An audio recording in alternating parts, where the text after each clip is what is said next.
Hello everybody, and now welcome to our third video of this series. And what we're going to do now is actually go right into those mock exams and use those strategies that I talked about in the previous video. Now if you haven't checked those out, please definitely check them out. I will put them in the description below so that way you have something to reference to and understand what it is that I'm talking about. Okay, so now what we're going to do is go ahead and go into the mock exam. So to do this, we'll do ethics first. We can click onto mock exam. It'll bring us a page here. And what I want to do now is on the top here is drag it to the either side, left or right side. And then what I can do next is scroll down to the AMF textbooks and click onto the corresponding textbook. And in this case, it is ethics and professional practices, right? So I want to click onto that, and that will help bring up the, the textbook for it. And again, similar idea. What I want to do is click onto the top bar here and drag it to the one side.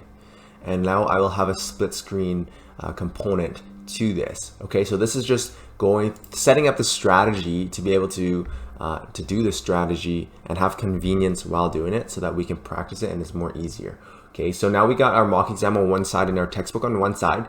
Now we can easily just click onto our mock exam and it'll open it up for us and allow us to see what it looks like.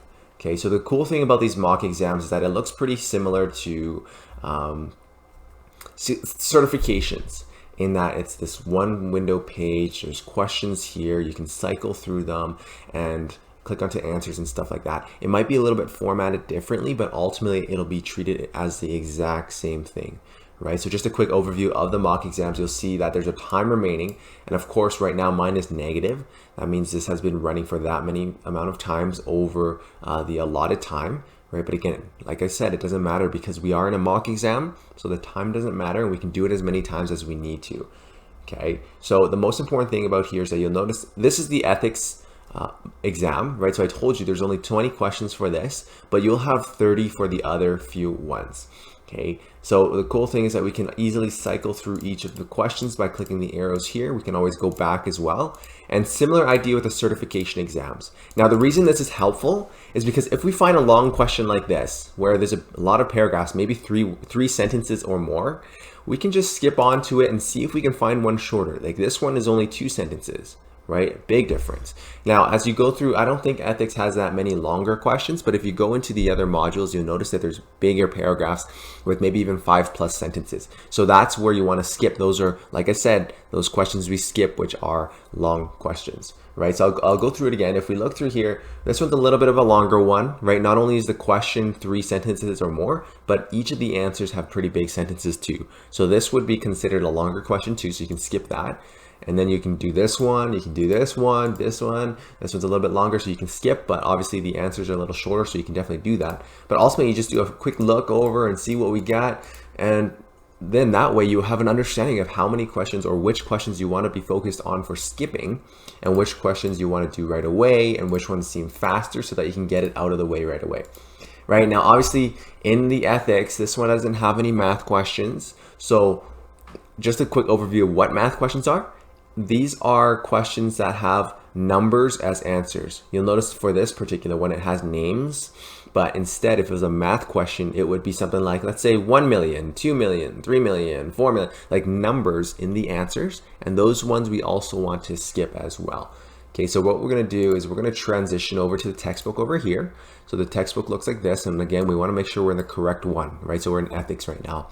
Now, in order to open up the search function, on a Mac computer, we click Command F and it brings this up. Now on the Windows computer, you click Control F and it brings this up as well. And the cool thing is that with this, I can search up anything in it and it'll tell me how many of that word is found in the textbook. So if I searched up insurance industry, or let's say industry, okay, I misspelled that. But you'll notice that of this, what it means, this ratio right here, is that there's 8 of these phrases that have been found in the textbook, and we are currently at the 1st position, right? So if I click into the next, it'll bring me to the 2nd one that's found in the textbook.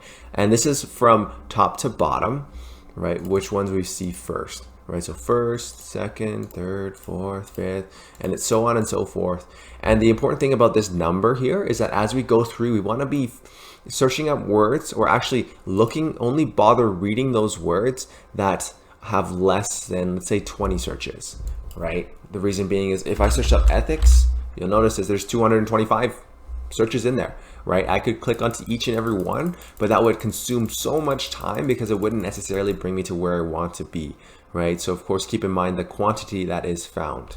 Okay, so this is the search function in the textbook, and now we're gonna do the strategy. Okay, so we're gonna reset a little bit. We're gonna reset and we're gonna do this question right here. Okay, so what's the first step?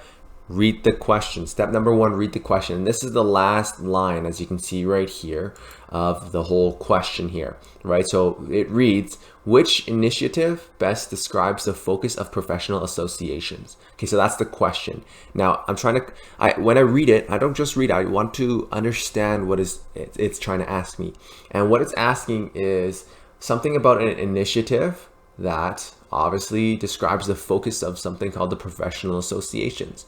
So those are a few words that stick out to me. The reason being that they stick out is because it helps me describe what I'm trying to look for, right? So initiative, focus of a business association. Okay, so obviously this is a shorter question, so we can easily just read this and see what's going on. But in this case, right, potentially I don't even need to read more because I already know I'm trying to find something called some sort of initiative that business associations focus around. Great, so it seems like a general thing.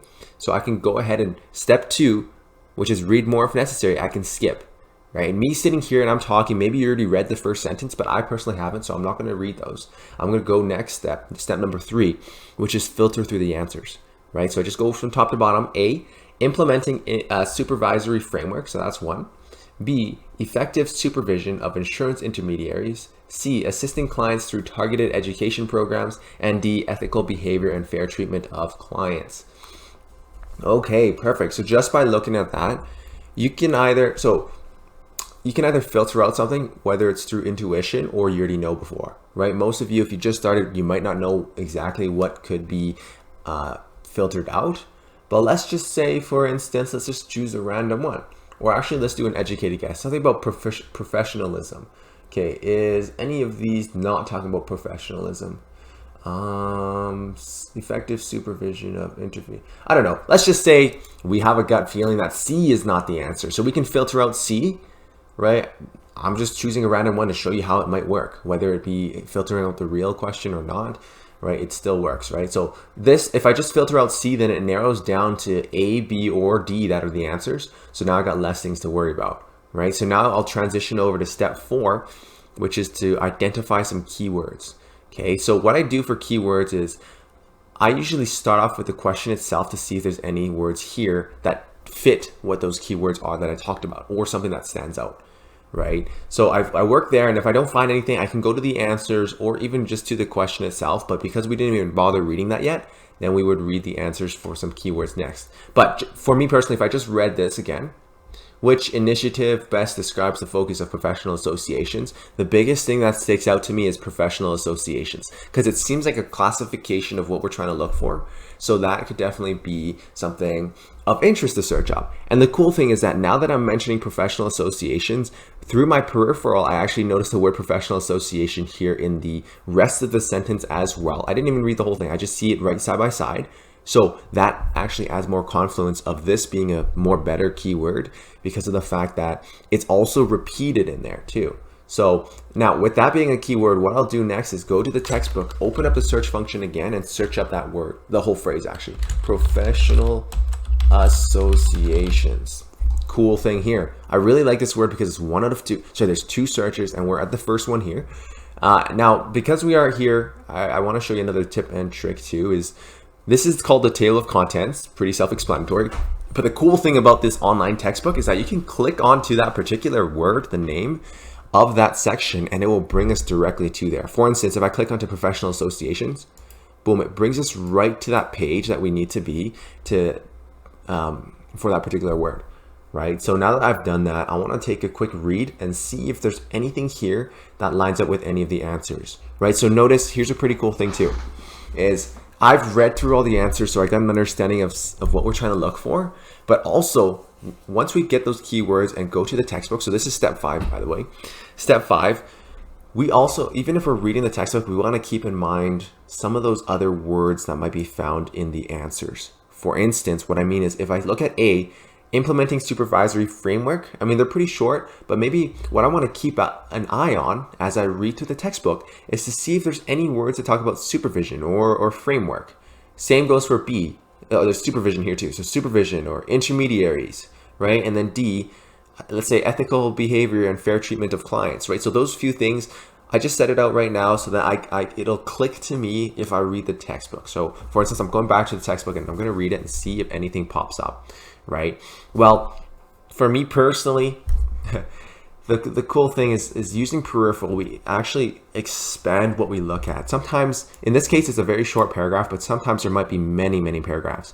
So instead of reading the full thing, the reason we had those other words in mind is so that we can just skim through that section to see if there's any of those words that lines up, right? For instance, I can just look through here, right? You just use your cursor, your mouse or whatever, and you go left to right from the top to bottom and see if there's anything that pops up. And what I find that's pretty cool is that once I do that, I see the word ethical behavior. That actually lines it with D, right? Ethical behavior within the industry and fair treatment. There's also the words fair treatment here, right? So that lines up. So in this section, we were able to line up more words with D. So let's just read it to see if it makes sense to be the correct answer. So going back to the question again, we're trying to find the initiative that best describes the professional associations, right? So let's see. These promote the obtaining of professional qualifications. So there's a word professional too. Continuous professional development, ethical behavior within the industry, and fair treatment of clients. Okay, so it seems like it lines up with exactly what we're trying to look for. So I'm pretty confident that D is the answer. Now, the cool thing is that if we search up a keyword, if we see one particular answer that sticks out and has a lot of other words that are found inside that particular paragraph too, then we are going to be likely in the right spot that we need to be in, so that way we know what the answer is and we can be confident about it, right? If we look at A and B, it never did talk about any supervision, right? If we go to C, it never talked about education or assisting clients like that. If I just look back here, I don't see any of that. So I'm already confident that D is the answer, right? So that's the 5-step strategy process of going through the question.